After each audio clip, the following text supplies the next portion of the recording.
मेरे प्यारे देशवासियों, नमस्कार। मन की बात में एक बार फिर मेरे सभी परिवारजनों का स्वागत है। आज एक बार फिर बात होगी देश की उपलब्धियों की, देश के लोगों के सामूहिक प्रयासों की। 21वीं सदी के भारत में कितना ही कुछ ऐसा हो रहा है जो विकसित भारत की नींव मजबूत कर रहा है। जैसे इस 23 अगस्त को ही हम सब देशवासियों ने पहला नेशनल स्पेस डे मनाया।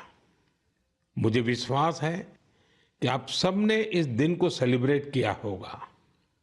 एक बार फिर चंद्रयान-3 की सफलता का जश्न मनाया होगा।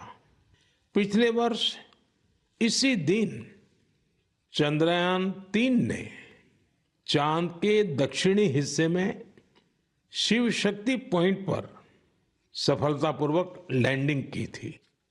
भारत इस गौरवपूर्ण उपलब्धि को हासिल करने वाला दुनिया का पहला देश बना। साथियों, देश के युवाओं को स्पेस सेक्टर रिफॉर्म से भी काफी फायदा हुआ है। इसलिए मैंने सोचा कि क्यों ना आज मन की बात में स्पेस सेक्टर से जुड़े अपने कुछ युवा साथियों से बात की जाए। मेरे साथ बात करने के लिए स्पेस टेक स्टार्टअप गैलेक्स आई की टीम जुड़ रही है। इस स्टार्टअप को आईआईटी मद्रास के एलुमनाई ने शुरू किया था। ये सारे नौजवान आज हमारे साथ फोन लाइन पर मौजूद है। सुयश, डेनिल, रक्षित, किशन और प्रणीत। आइए इन युवाओं के अनुभवों को जानते हैं। हेलो। हेलो। हेलो। नमस्ते जी। नमस्कार सर। अच्छा साथियों, मुझे ये देखकर खुशी होती है कि आईआईटी मद्रास के दौरान हुई आपकी दोस्ती आज भी मजबूती से कायम है। यही वजह है कि आपने मिलकर गैलेक्स आई शुरू करने का फैसला किया और मैं आज जरा उसके विषय में भी जानना चाहता हूं। इस बारे में बताइए। इसके साथ ही ये भी बताएं कि आपकी टेक्नोलॉजी से देश को कितना लाभ होने वाला है। जी, मेरा नाम सुयश है। हम लोग साथ में, जैसा आपने बोला, सब लोग साथ में आईआईटी मद्रास में मिले। वहीं पर हम लोग सब पढ़ाई कर रहे थे, अलग अलग ईयर्स में थे अपने इंजीनियरिंग के। और उसी वक्त हम लोगों ने सोचा कि एक हाइपरलूप नाम का एक प्रोजेक्ट है जो हम लोग चाहते थे साथ में करेंगे।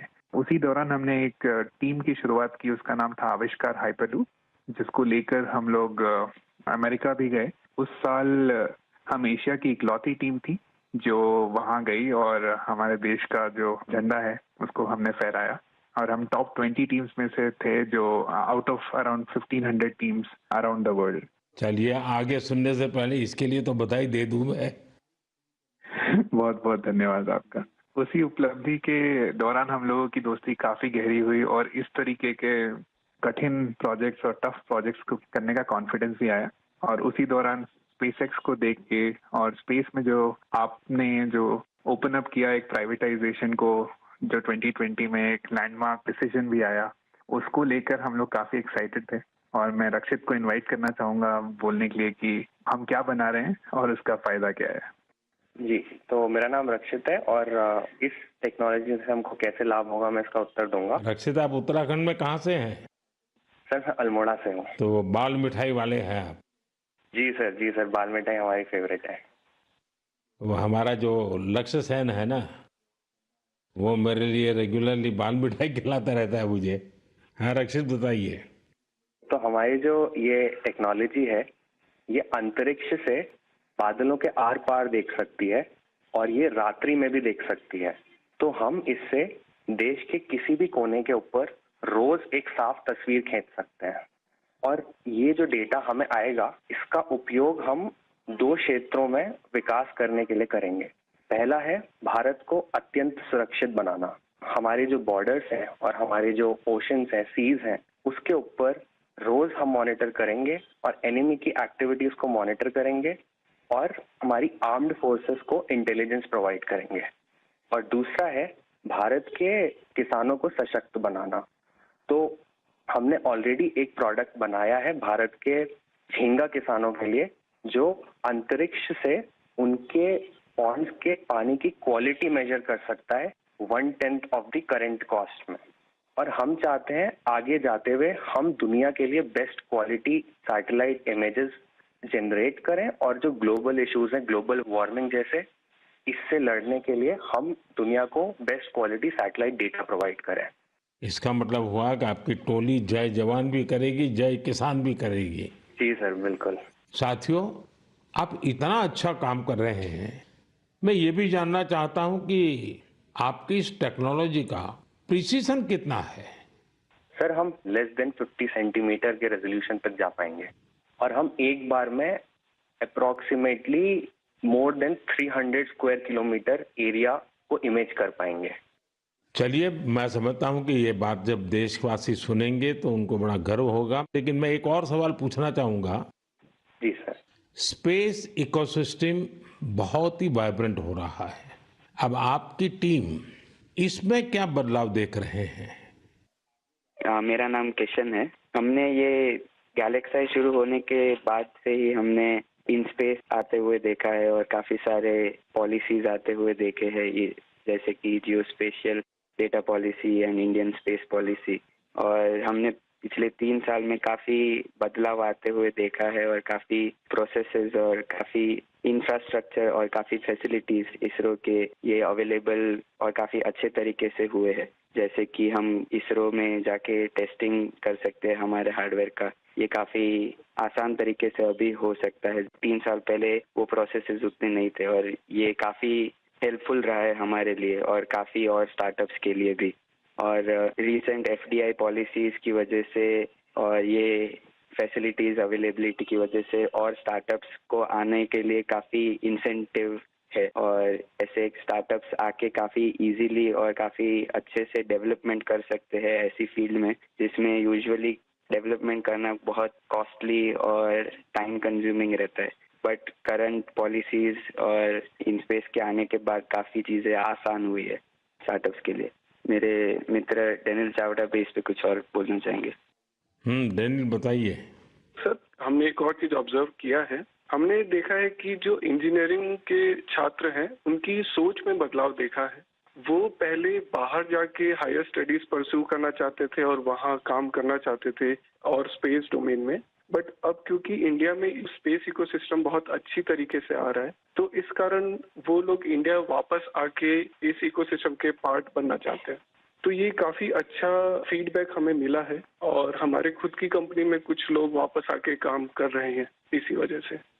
मुझे लगता है कि आपने दोनों जो पहलू बताए हैं, किशन ने और डेनियल दोनों ने, मैं जरूर मानता हूं कि बहुत से लोगों का इस तरफ ध्यान नहीं गया होगा कि एक क्षेत्र में जब रिफॉर्म होता है तो रिफॉर्म का कितने मल्टीपल इफेक्ट्स होते हैं, कितने लोगों का लाभ होता है। और जो आपके वर्णन से, और क्योंकि आप उस फील्ड में हैं तो आपको ध्यान में जरूर आता है, और आपने ऑब्जर्व भी किया है कि देश के नौजवान अब इस फील्ड में यहीं पर अपना भविष्य आजमाना चाहते हैं, अपने टैलेंट का उपयोग करना चाहते हैं। बहुत अच्छा ऑब्जर्वेशन है आपका। एक और सवाल मैं पूछना चाहूंगा, आप उन युवाओं को क्या संदेश देना चाहेंगे जो स्टार्टअप्स और स्पेस सेक्टर में सफलता हासिल करना चाहते हैं? मैं प्रणीत बात कर रहा हूँ और मैं एक सवाल का जवाब दूंगा। हाँ प्रणीत, बताइए। सर, मैं अपने कुछ सालों के एक्सपीरियंस से 2 चीजें बोलना चाहूंगा। सबसे पहली इज, अगर अपने को स्टार्टअप करना हो तो यही मौका है, क्योंकि पूरी दुनिया में इंडिया आज वो देश है जो वर्ल्ड का सबसे फास्टेस्ट ग्रोइंग इकोनॉमी है। और इसका मतलब ये हुआ कि अपने पास अपॉर्चुनिटी बहुत ज्यादा है। जैसे मैं 24 साल की उम्र में ये सोच के प्राउड फील करता हूँ कि अगले साल हमारी एक सैटेलाइट लॉन्च होगी जिसके बेसिस पे अपनी गवर्नमेंट कुछ मेजर डिसीजंस लेगी और उसमें हमारा छोटा सा एक कंट्रीब्यूशन है। ऐसी कुछ नेशनल इम्पैक्ट की प्रोजेक्ट्स पे काम करने को मिले, ये ऐसी इंडस्ट्री और ये ऐसा टाइम है, गिवन कि ये स्पेस इंडस्ट्री आज अभी तो स्टार्ट हो रही है। तो मैं अपने युवा दोस्तों को यही बोलना चाहूंगा कि ये अपॉर्चुनिटी ना सिर्फ इम्पैक्ट की बट ऑल्सो उनके खुद के फाइनेंशियल ग्रोथ की और एक ग्लोबल प्रॉब्लम सॉल्व करने की है। तो हम आपस में यही बात करते हैं कि बचपन में हम ये बोलते थे कि बड़े होके एक्टर बनेंगे, स्पोर्ट्समैन बनेंगे या ऐसे कुछ चीजें होती थी। बट आज अगर हम ये सुने कि कोई बड़ा होके ये बोलता है कि मुझे बड़ा होके एंटरप्रेन्योर बनना है, स्पेस इंडस्ट्री में काम करना है, ये हमारे लिए एक बहुत प्राउड मोमेंट है कि हम इस पूरे ट्रांसफॉर्मेशन में एक छोटा सा पार्ट प्ले कर पाए। साथियों, एक प्रकार से प्रणीत, किशन, डेनियल, रक्षित, सुयस, जितनी मजबूत आपकी दोस्ती है उतना ही मजबूत आपका स्टार्टअप भी है। तभी तो आप लोग इतना शानदार काम कर रहे हैं। मुझे कुछ साल पहले आईआईटी मद्रास जाने का अवसर मिला था और मैंने उस संस्थान के एक्सेलेंस को खुद अनुभव किया है। और वैसे भी आईआईटी के संबंध में पूरे विश्व में एक सम्मान का भाव है और वहाँ से निकलने वाले हमारे लोग जब भारत के लिए काम करते हैं तो जरूर कुछ न कुछ अच्छा कंट्रीब्यूट करते हैं। आप सभी को और स्पेस सेक्टर में काम करने वाले दूसरे सभी स्टार्टअप्स को मेरी बहुत बहुत शुभकामनाएं हैं। और आप पांचों साथियों से बात करके मुझे बहुत अच्छा लगा। चलिए, बहुत बहुत धन्यवाद दोस्तों। Thank you so much. मेरे प्यारे देशवासियों, इस साल मैंने लाल किले से बिना पॉलिटिकल बैकग्राउंड वाले 1 लाख युवाओं को पॉलिटिकल सिस्टम से जोड़ने का आह्वान किया है। मेरी इस बात पर जबरदस्त प्रतिक्रिया हुई है। इससे पता चलता है कि कितनी बड़ी संख्या में हमारे युवा राजनीति में आने को तैयार बैठे हैं। बस उन्हें सही मौके और सही मार्गदर्शन की तलाश है। इस विषय पर मुझे देश भर के युवाओं के पत्र भी मिले हैं। सोशल मीडिया पर भी जबरदस्त रिस्पांस मिल रहा है। लोगों ने मुझे कई तरह के सुझाव भी भेजे हैं। कुछ युवाओं ने पत्र में लिखा है कि उनके लिए वाकई अकल्पनीय है दादा या माता पिता की कोई राजनीतिक विरासत नहीं होने की वजह से वो राजनीति में चाहकर भी नहीं आ पाते थे। कुछ युवाओं ने लिखा कि उनके पास जमीनी स्तर पर काम करने का अच्छा अनुभव है, इसलिए वे लोगों की समस्याओं को सुलझाने में मददगार बन सकते हैं। कुछ युवाओं ने यह भी लिखा कि परिवारवादी राजनीति नई प्रतिभाओं का दमन कर देती है। कुछ युवाओं ने कहा कि इस तरह के प्रयासों से हमारे लोकतंत्र को और मजबूती मिलेगी। मैं इस विषय पर सुझाव भेजने के लिए हर किसी का धन्यवाद करता हूं। मुझे उम्मीद है कि अब हमारे सामूहिक प्रयास से ऐसे युवा जिनका कोई पॉलिटिकल बैकग्राउंड नहीं है वे भी राजनीति में आगे आ सकेंगे। उनका अनुभव और उनका जोश देश के काम आएगा। साथियों, स्वतंत्रता संग्राम के दौरान भी समाज के हर क्षेत्र से ऐसे अनेकों लोग सामने आए थे जिनकी कोई राजनीतिक पृष्ठभूमि नहीं थी। उन्होंने खुद को भारत की आजादी के लिए झोंक दिया था। आज हमें विकसित भारत का लक्ष्य पाने के लिए एक बार फिर उसी स्पिरिट की जरूरत है। मैं अपने सभी युवा साथियों को कहूंगा, इस अभियान से जरूर जुड़े। आपका ये कदम अपने और देश के भविष्य को बदलने वाला होगा। मेरे प्यारे देशवासियों, हर घर तिरंगा और पूरा देश तिरंगा। इस बार ये अभियान अपनी पूरी ऊंचाई पर रहा। देश के कोने कोने से इस अभियान से जुड़ी अद्भुत तस्वीरें सामने आई। हमने घरों पर तिरंगा लहराते देखा। स्कूल, कॉलेज, यूनिवर्सिटी में तिरंगा देखा।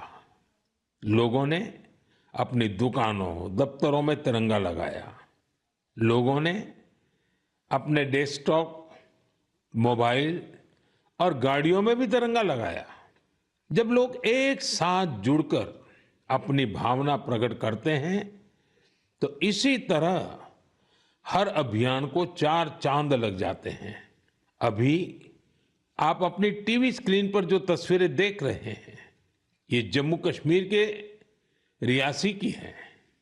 यहां 750 मीटर लंबे झंडे के साथ तिरंगा रैली निकाली गई और ये रैली दुनिया के सबसे ऊंचे चिनाब रेलवे ब्रिज पर निकाली गई। जिसने भी इन तस्वीरों को देखा उसका मन खुशी से झूम उठा। श्रीनगर के डल लेक में भी तिरंगा यात्रा की मनमोहक तस्वीरें हम सब ने देखी। अरुणाचल प्रदेश के ईस्ट कामेंग जिले में भी 600 फीट लंबे तिरंगे के साथ यात्रा निकाली गई। देश के अन्य राज्यों में भी इसी तरह हर उम्र के लोग ऐसी तिरंगा यात्राओं में शामिल हुए। स्वतंत्रता दिवस अब एक सामाजिक पर्व भी बनता जा रहा है। ये आपने भी अनुभव किया होगा। लोग अपने घरों को तिरंगा माला से सजाते हैं।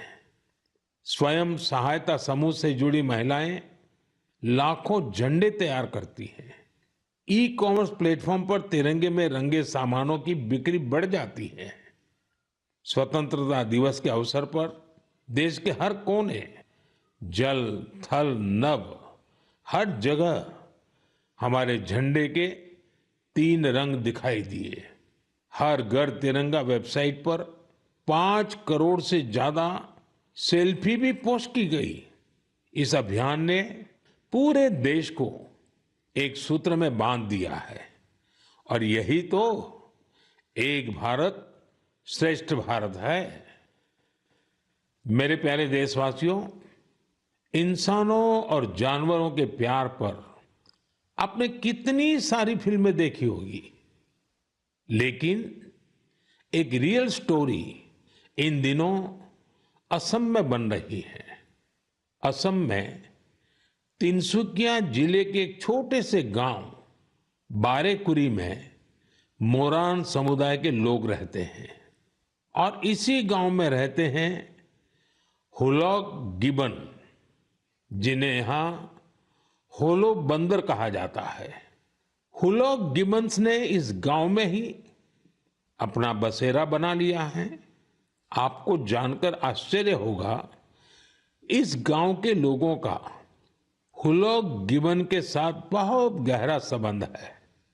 गांव के लोग आज भी अपने पारंपरिक मूल्यों का पालन करते हैं, इसलिए उन्होंने वो सारे काम किए जिससे गिबन्स के साथ उनके रिश्ते और मजबूत हो।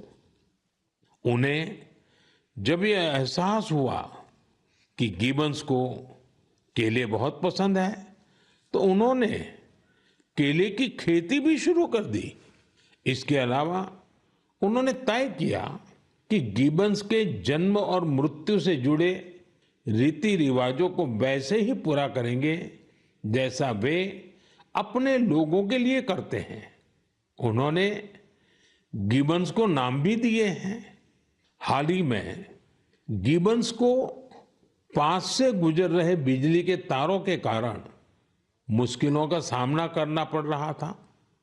ऐसे में इस गांव के लोगों ने सरकार के सामने इस मामले को रखा और जल्द ही इसका समाधान भी निकाल लिया गया।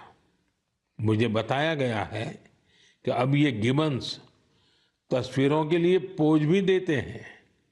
साथियों, पशुओं के प्रति प्रेम में हमारे अरुणाचल प्रदेश के युवा साथी भी किसी से पीछे नहीं है। अरुणाचल में हमारे कुछ युवा साथियों ने 3D प्रिंटिंग टेक्नोलॉजी का उपयोग करना शुरू किया है। जानते हैं क्यों?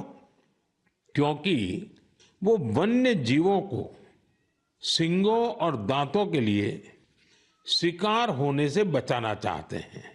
नादम बापू और लीखा नाना के नेतृत्व में ये टीम जानवरों के अलग अलग हिस्सों की 3D प्रिंटिंग करती है। जानवरों के सींग हो, दांत हो, ये सब 3D प्रिंटिंग से तैयार होते हैं। इससे फिर ड्रेस और टोपी जैसी चीजें बनाई जाती हैं। ये गजब का अल्टरनेटिव है जिसमें बायोडिग्रेडेबल मटेरियल का उपयोग होता है। ऐसे अद्भुत प्रयासों की जितनी भी सराहना की जाए कम है। मैं तो कहूंगा अधिक से अधिक स्टार्टअप्स इस क्षेत्र में सामने आए ताकि हमारे पशुओं की रक्षा हो सके और परंपरा भी चलती रहे। मेरे प्यारे देशवासियों, मध्य प्रदेश के जाबुआ में कुछ ऐसा शानदार हो रहा है जिसे आपको जरूर जानना चाहिए। वहां पर हमारे सफाई कर्मी भाई बहनों ने कमाल कर दिया है। इन भाई बहनों ने हमें वेस्ट टू वेल्थ का संदेश सच्चाई में बदल कर दिखाया है। इस टीम ने जाबुआ के एक पार्क में कचरे से अद्भुत आर्टवर्क तैयार किया है। अपने इस काम के लिए उन्होंने आसपास के क्षेत्रों से प्लास्टिक वेस्ट, इस्तेमाल की हुई बॉटल्स, टायर्स और पाइप्स इकट्ठा किए।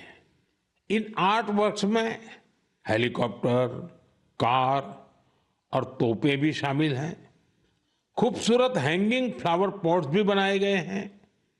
यहां इस्तेमाल किए गए टायरों का उपयोग आरामदायक बेंच बनाने के लिए किया गया है। सफाई कामगारों की इस टीम ने रिड्यूस, रीयूज और रिसाइकल का मंत्र अपनाया है। उनके प्रयासों से पार्क बहुत ही सुंदर दिखने लगा है।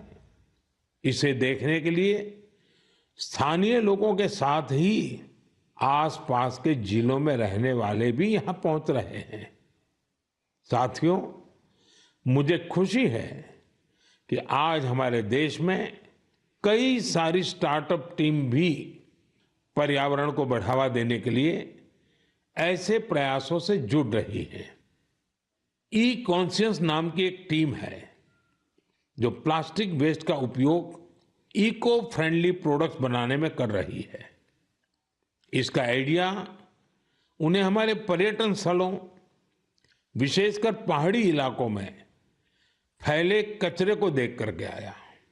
ऐसे ही लोगों की एक और टीम ने इको कारी नाम से स्टार्टअप शुरू किया है। ये प्लास्टिक वेस्ट से अलग अलग खूबसूरत चीजें बनाते हैं। साथियों, टॉय रिसाइकलिंग भी ऐसा ही एक और क्षेत्र है जिसमें हम मिलकर काम कर सकते हैं। आप भी जानते हैं कि कई बच्चे कितनी जल्दी खिलौनों से बोर हो जाते हैं। वही ऐसे बच्चे भी हैं जो उन्हीं खिलौनों का सपना संजोए होते हैं। ऐसे खिलौने जिससे अब आपके बच्चे नहीं खेलते, उन्हें आप ऐसी जगहों पर दे सकते हैं जहां उनका उपयोग होता रहे। ये भी पर्यावरण की रक्षा का एक अच्छा रास्ता है। हम सब मिलकर प्रयास करेंगे तभी पर्यावरण भी मजबूत होगा और देश भी आगे बढ़ेगा। मेरे प्यारे देशवासियों, कुछ ही दिन पहले हमने 19 अगस्त को रक्षाबंधन का पर्व मनाया। उसी दिन पूरी दुनिया में विश्व संस्कृत दिवस भी मनाया गया। आज भी देश विदेश में संस्कृत के प्रति लोगों का विशेष लगाव दिखता है। दुनिया के कई देशों में संस्कृत भाषा को लेकर तरह तरह की रिसर्च और प्रयोग हो रहे हैं।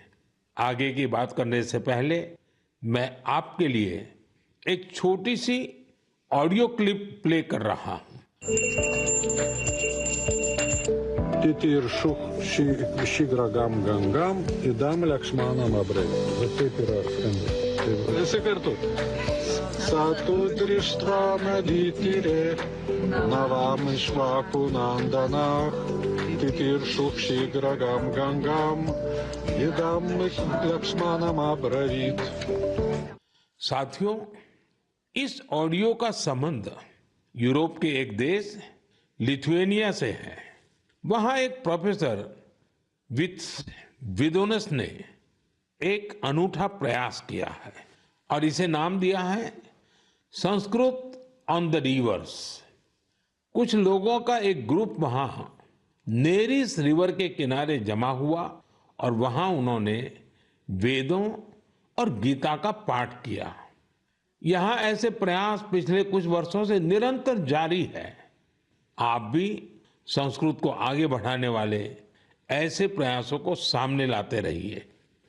मेरे प्यारे देशवासियों, हम सबके जीवन में फिटनेस का बहुत महत्व है। फिट रहने के लिए हमें अपने खान पान, रहन सहन सब पर ध्यान देना होता है। लोगों को फिटनेस के प्रति जागरूक करने के लिए ही फिट इंडिया अभियान की शुरुआत की गई। स्वस्थ रहने के लिए आज हर आयु, हर वर्ग के लोग योग को अपना रहे हैं। लोग अपनी थाली में अब सुपर फूड मिलेट्स यानी श्री अन्न को जगह देने लगे हैं।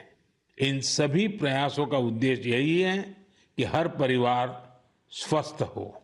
साथियों, हमारा परिवार, हमारा समाज और हमारा देश और इन सब का भविष्य हमारे बच्चों की सेहत पर निर्भर है। और बच्चों की अच्छी सेहत के लिए जरूरी है कि उन्हें सही पोषण मिलता रहे। बच्चों का न्यूट्रिशन देश की प्राथमिकता है। वैसे तो उनके पोषण पर पूरे साल हमारा ध्यान रहता है, लेकिन एक महीना देश इस पर विशेष फोकस करता है।